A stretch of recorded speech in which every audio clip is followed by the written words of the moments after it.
¿Alguna vez tu papá o tu mamá te dijo algo como, en mis tiempos no había tiempo para llorar o yo no necesité que nadie me dijera que me amaba y aquí estoy? Si creciste con padres nacidos entre 1965 y 1980, probablemente esa frase te suena familiar. Quizás demasiado familiar. Y lo curioso no es que lo hayan dicho una vez.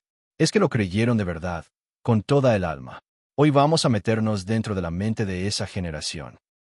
Vamos a entender por qué piensan como piensan, por qué crían como crían y por qué a veces, aunque te quieran enormemente, se les hace tan difícil demostrarlo. Imagina esta escena. Llegas a casa con una mala nota, el corazón en la garganta, y tu papá te mira fijo. No te pregunta cómo te sientes. No te da un abrazo. Te dice que estudies más y que la vida no es fácil. Tú te vas a tu cuarto confundido, pensando si acaso te quiere. Pero él se queda en la sala, también confundido, preguntándose por qué no entiendes que todo lo que hace es por ti. Dos personas en la misma casa, viviendo mundos completamente distintos. Eso es lo que pasa cuando los sistemas emocionales de dos generaciones diferentes chocan sin un manual de instrucciones. Los padres de la generación X, también llamados a veces la generación olvidada, crecieron en un mundo donde mostrar emociones era visto como debilidad. No como humanidad, sino como fragilidad. Sus propios padres, los de la generación del baby boom o incluso los de la posguerra, les enseñaron con el ejemplo que uno se levanta, trabaja, aguanta y no se queja. El dolor se guardaba. El llanto se hacía en privado.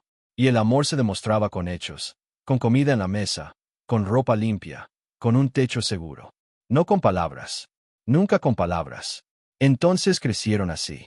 Aprendieron a desconectarse de sus emociones como mecanismo de supervivencia. Y lo más importante que necesitas entender aquí es esto. No lo eligieron. Su cerebro simplemente hizo lo que todos los cerebros hacen cuando un niño crece en un ambiente donde expresar lo que sienten no es seguro o no es bien recibido. Aprendió a silenciarlo. Piénsalo de esta forma. Imagina que tu cerebro emocional es como un músculo. Si de pequeño cada vez que ese músculo se activaba alguien te decía que lo guardaras, que no lloraras, que te callara, ese músculo no desaparece, pero tampoco se fortalece. Queda ahí, medio atrofiado, haciendo su trabajo a medias. Y cuando tú, ya adulto, tienes hijos propios, ese músculo sigue funcionando igual. Sientes el amor, lo sientes con intensidad, pero no sabes cómo sacarlo sin que duela o sin sentirte vulnerable. Ahora vamos un poco más adentro de la psicología de estos padres. Hubo algo muy específico en la infancia de la generación X que moldeó su forma de criar.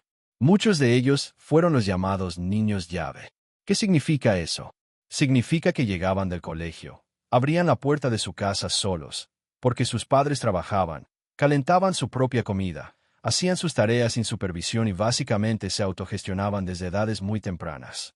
No había nadie que les preguntara cómo estuvo su día con genuina curiosidad emocional. Había comida en la nevera y una nota con instrucciones. ¿Y qué le dice eso a un niño a nivel inconsciente? Que la autonomía es lo más importante, que depender de otros es una carga, que resolver solo tus problemas es una virtud, casi una medalla de honor. Entonces, cuando ese niño se convierte en padre, su instinto natural es enseñarle a su hijo lo mismo. Ser fuerte, ser independiente, no quejarte, porque en su mente, eso es lo que te prepara para la vida real. Y técnicamente no está del todo equivocado, pero tampoco está del todo completo. Hay algo más que define a estos padres, y tiene que ver con la forma en que experimentaron el mundo durante su adolescencia y juventud. La generación X vivió cambios enormes, rapidísimos y sin manual. Vieron el fin de la Guerra Fría, la llegada del Internet, el colapso económico de varias épocas, el surgimiento del SIDA como pandemia de su generación. Todo eso crea en la mente una especie de radar de amenaza permanente, un estado de alerta que se vuelve normal. Y cuando tienes ese radar encendido todo el tiempo, tu prioridad como padre no es que tu hijo sea feliz, sino que esté preparado, que no le agarren desprevenido, que sepa pelear cuando llegue el golpe. Eso explica por qué muchos padres de esta generación parecen duros, exigentes, poco compasivos con los fracasos. No es crueldad, es miedo disfrazado de fortaleza. Es un amor que se expresa en advertencias, en regaños, en empujones. Porque en su cabeza, el amor que no te prepara para el dolor no sirve de nada. Pero aquí viene el quiebre. Aquí es donde la cosa se pone interesante. La psicología moderna, especialmente en las últimas 3 décadas, ha demostrado algo que estos padres nunca aprendieron en casa: que la conexión emocional no debilita a los hijos, los fortalece. Que un niño que se siente visto, escuchado y amado de forma explícita, desarrolla una base segura desde la que puede enfrentar el mundo con mucha más resiliencia que uno que aprendió a blindarse por las malas. No es que el sufrimiento no sirva, es que el amor consciente sirve más. Y esto genera una tensión enorme entre los padres de la generación X y sus hijos millennials o de la generación Z. Los hijos piden validación emocional, piden conversaciones sobre sentimientos, piden que se les diga te quiero con palabras.